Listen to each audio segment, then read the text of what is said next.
Teteh KMBK, selamat siang. Kembali lagi di podcast Jurnal Keajaiban. Nah, di podcast kali ini kita kedatangan tamu nih Teh. Nah, tapi sebelum itu, gimana nih kabar Akang Teteh KMBK? Semoga sehat selalu ya dalam lindungan Yang Maha Kuasa. Nah, sebelum ke Teteh yang cantik satu ini, izinkan aku memperkenalkan diri. Nama aku Christine Graciani Juwita, kelas BK 3A 2021. Nah, sepertinya Kang Teteh nggak sabar gitu ya dengan adanya Teteh yang satu ini. Boleh Teteh memperkenalkan diri terlebih dahulu? Oke, halo Itin. Perkenalkan, nama aku Angel Mesniana Biru Ginting dari kelas BKB 2020. Halo Teteh, Teh Angel. Ya, jadi gestar hari ini kita ada Teh Angel yang bakal sharing-sharing tentang pengalaman Teh Angel sampai berada di titik ini gitu, Kang Teteh. Nah, tanpa berlama-lama lagi, mungkin Teteh bisa diceritakan sedikit bagaimana Teteh bisa sampai ada di titik ini dengan campur tangan Tuhan gitu Teh. Mungkin dari awal dulu ya. Aku tuh asalnya dari Brastagi, itu di Sumatera Utara. Ya. Itu aku masuk BKUP itu dari jalur SNMPTN. Jadi tuh di awalnya tuh aku nggak ada niat masuk BK awalnya. Terus kayak karena dapat rankingan di sekolah, jadi guru BK-nya tuh nyuruh gitu nyari satu jurusan yang diambil gitu. Terus di satu malam tuh aku bingung mau apa, karena aku awalnya dari awal tuh nggak punya cita-cita sebenarnya. Terus dari itu di malam aku tuh nanya gitu sama diri sendiri mau kemana gitu.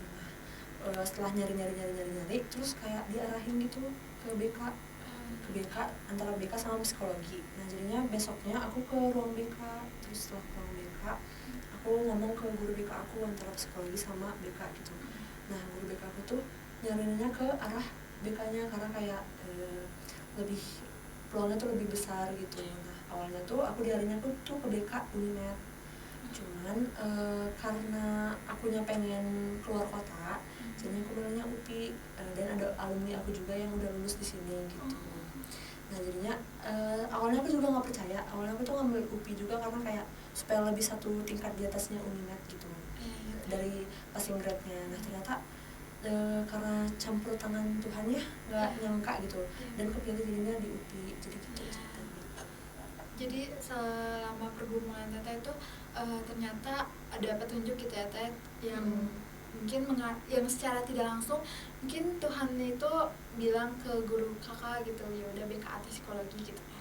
Dan akhirnya bisa diterima di UPI. Mungkin itu bukan sesuatu yang tiba-tiba atau gimana, tapi kayak yang mungkin dengan adanya, dengan apa ya, kebaikan Teteh atau misalnya ibadah Teteh yang baik juga, mungkin itu kayak faktor untuk Teteh sampai di sini gitu ya. Mungkin di awalnya itu sebenarnya waktu SMA aku tuh kurang aktif gitu di kegiatan gereja awalnya. Sebenarnya kurang, kayak aku tuh cuman gereja, datang aja gereja hari Minggu, terus udah pulang sama orang tua aku. Kalau kegiatan pemuda-pemudinya aku sebenarnya nggak terlalu aktif. Cuman aku agak iri ya dengan teman aku gitu. Irinya tuh dalam konteks baik ya guys. Jadi awalnya tuh kayak teman dekat aku, dia tuh aktif gitu di kegiatan gereja, dia tuh aktif di pemuda-pemudi, terus kayak ngajar di anak sekolah minggu. Jadi aku juga pengen, cuman ada satu kondisi yang aku tuh sebenarnya jadi nggak bisa gitu. Cuman aku pengen, terus aku di SMA tuh doa ke Tuhan kayak, Tuhan pengen gitu, pengen aktif, pengen kayak masa muda aku tuh pengen aku manfaatin gitu, pengen aku kayak aku tuh pengen jadi saluran berkat buat orang lain gitu. Tapi emang kondisinya sekarang tuh nggak bisa gitu. Jadinya kayak doa, terus aku doa, selalu aku bawa dalam doa aku. Terus aku tuh kemarin sempat beberapa kali puasa juga sebelum ini juga, sebelum milih kayak udah kelas 3 SMA gitu. Aku tuh beberapa kali puasa. Terus setelah dapat di UPI, nah aku kan baru ke UPI tuh di awal tahun 2022 ya. Nah ajaibnya itu sebelum aku ke Bandung, aku tuh kepilih jadi pengurus gereja. Aku juga kayak wah gila sih, kayak belum ke Bandung tapi udah kepilih gitu.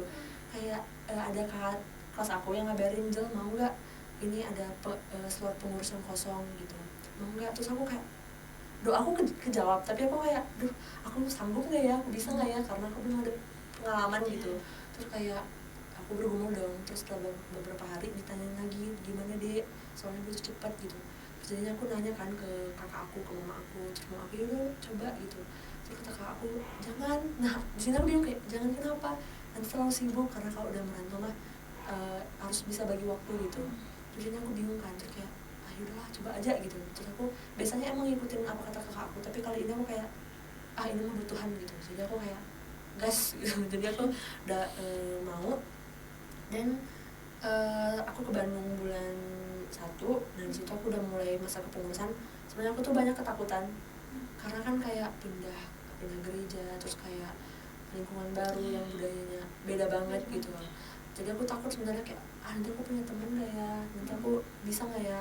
Karena menurut aku ya, kalau di awalnya aku udah ragu, pasti ke belakang-belakangnya juga bakal susah bersosialisasi gitu.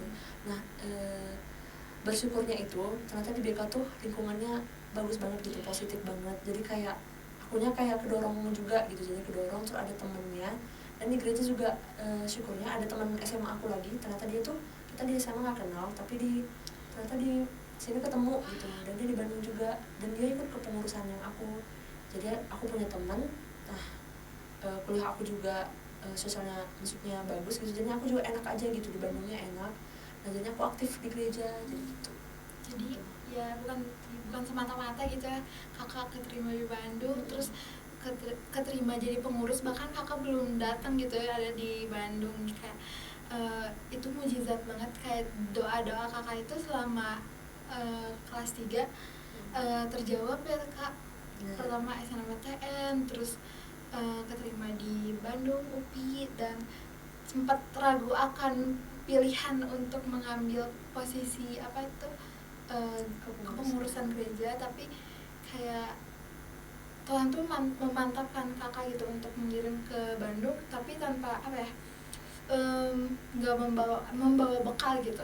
Membawa bekal ya itu kakak bisa memilih akhirnya untuk memantapkan hati menjadi kepengurusan gereja, salah satu kepengurusan gereja. Wah, keren sekali ya. Pastinya berkat Tuhan tuh nggak sampai di situ aja gitu kak. Nah gimana sih kakak di Bandung itu setelah beradaptasi, sosial kakak bagus, tapi gimana, apakah ada hambatan-hambatan yang membuat kakak secara iman gitu ya down gitu, atau gimana? Hambatan sebenarnya pasti ada ya. Ada di satu aku kayak kan aku sekarang udah masuk semester 5. Terus kayak kegiatan lagi padat-padatnya gitu, banyak kegiatan kayak di hima juga ada, terus kuliah lagi, belum lagi observasi yang banyak gitu. Terus kepengurusan di gereja aku kan juga cuma selalu ada aja gitu, kayak ada pasca, terus ada kayak porsoninya, ada banyak kegiatan lah gitu, dan emang butuh waktu yang ekstra gitu. Sebenarnya aku kadang kayak apa aku cut dulu ya gitu, kayak kemarin ada acara gereja, apa aku nggak ikut dulu ya gitu. Terus dan lagi-lagi tuh dipanggil lagi gitu, kayak Jel mau ini enggak gitu, soalnya ini kita butuh orang. Terus acaranya 2 minggu gitu, untuk acara yang segede itu cuma 2 minggu. Aku kayak gimana dong, aku kalau udah mau porsi kayak sampai ke tanah aku udah sibuk nih, udah sampai ini. Terus kayak sanggup nih ya, karena ada dorongan dari teman juga. Terus kayak selalu ada gitu jalannya dari Tuhan, kayak ayo aku masih bisa gitu. Jadi aku coba lagi, dan pokoknya udah selesai gitu. Jadi kayak pasti ada gitu, kayak iman aku juga kayak aku mau nih Tuhan, tapi aku nggak punya waktunya gitu. Tapi selalu ada aja, pasti kayak ayo pasti bisa gitu. Terus maksudnya berkat-berkat yang aku terima tuh selalu kayak nambah gitu. Keren banget sih kak, kayak keren banget, aku kayak terinspirasi gitu.